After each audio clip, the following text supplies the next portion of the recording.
turn it over to you later. Well, we'll go to Richard first, and then John, if you'll follow Richard, and then I'll follow you, John. Okay, if you'll go to that PowerPoint, bring that up.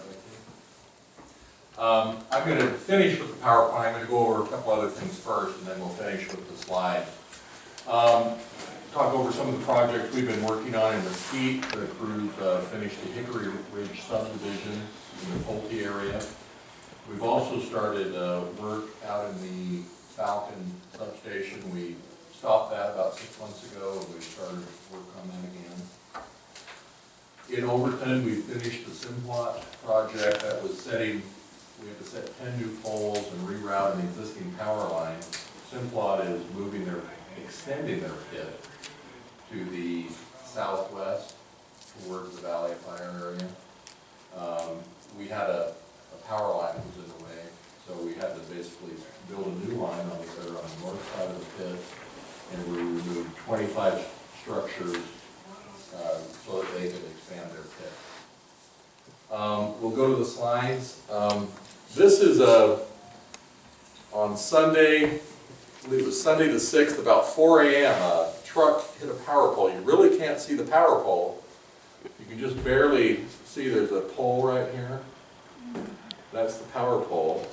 And this is down going towards the lake before you get to Simplot. I have a couple more shots of it. You can see a little better. See that?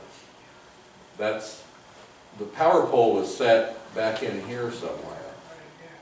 And the young man that was driving this was ejected. He walked home. He just lives over in this area. He walked home. The parents called the ambulance. They flighted him into Las Vegas, where he spent a couple of days. But if you can believe it, we never saw a power outage on this. We basically pulled the pole right out of the tie wires. And the young man was very lucky. Yeah, five cracked vertebrae, a couple in the neck, and Yeah. no broken ribs, bruised lung. His dad followed his blood trail back to the truck. Yeah. You can see you're looking right back towards Overton here. Those are the tie wires up here. They just pulled it right out of the tie wires. But, so let's say we've repaired that pole. This was over in Mesquite. We found a rotted off 75-foot H1 structure. It's right there next to those two LDS churches on Arrowhead. This is the pole, the new pole in here, but it was rotted off right at the base. And that's the new pole. I kind of have these slides out of order here a little bit, but we're tying that one back in. That's when we're setting the new pole in place. We had to go right back to the same location. That's right where it was. We had to set a temporary pole here just to hold up the conductors. These conductors are alive here on the distribution. We were able to kill the transmission conductors. The top ones are just setting up on this arm. So the 69 line on the top was dead, but these two lower structures were live. Again, that's tipping it up in position. The guys are moving the insulation on the lines, are moving that along as we move it into place. And they also guide that pole. There's a shot of us getting it set in place. I talked to you 6-8 months ago about we had an owl killed over on Levitt Lane. They got the U.S. Fish and Wildlife had given us a call, want to know what we did for raptor protection. And we went through many different types of raptor protection on what we could do. And we basically, this is what we settled on and are part of our raptor protection program. And we went through the Levitt Lane and did 4 of those structures down Levitt Lane. And this is kind of what it looks like when it's done. Everything that's, all the wires that are de-energized are covered, and the transformer, the wire's covered, so anywhere the bird lands, it is not exposed to any potential that would kill it. So we'll look for those areas. I have a few more shots here. So we'll look for those areas. I've talked to U.S. Fish and Wildlife, the agent that came out and spoke with us. He's going to come out and do an inspection on this.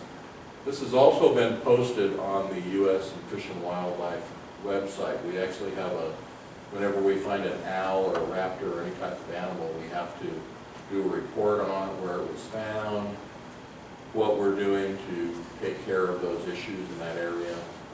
And it also has the cost of what it costs to do that mitigation through those areas. So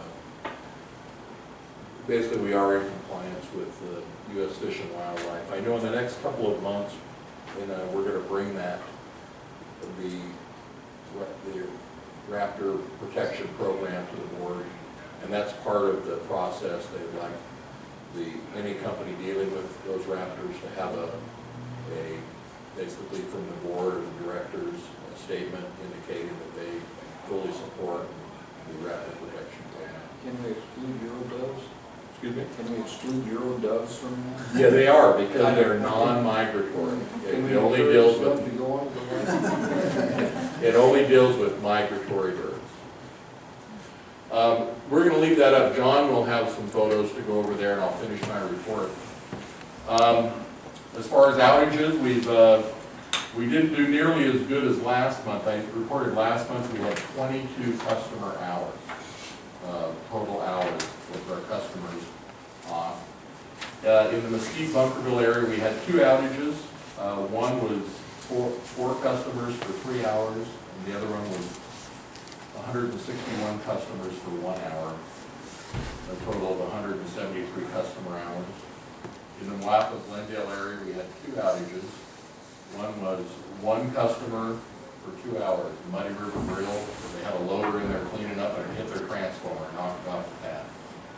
The other one was we had a Glendale, out of the Glendale substation, 276 customers for 90 minutes for a total of 414 hours, or a total of 489 customer hours. For our safety topic in October, we had our safety meeting. We had fire safety and also the proper use of personal protective equipment. We also, I had arranged a visit from the Nevada Highway Patrol. They came in, nobody in the crew knew about it. We loaded a truck with a cab on the trailer and had to tie it down. And they came in, and it was their CDL enforcement officer. We have approximately 14 people who have CDLs. Anytime they drive the large piece of equipment, the trailers, equipment, you have to have a CDL. They went over the requirements of the CDL as far as log books, everything else as far as paperwork. And then we went out and did an inspection on that vehicle, over proper tie down, proper weight distribution, and a really good class.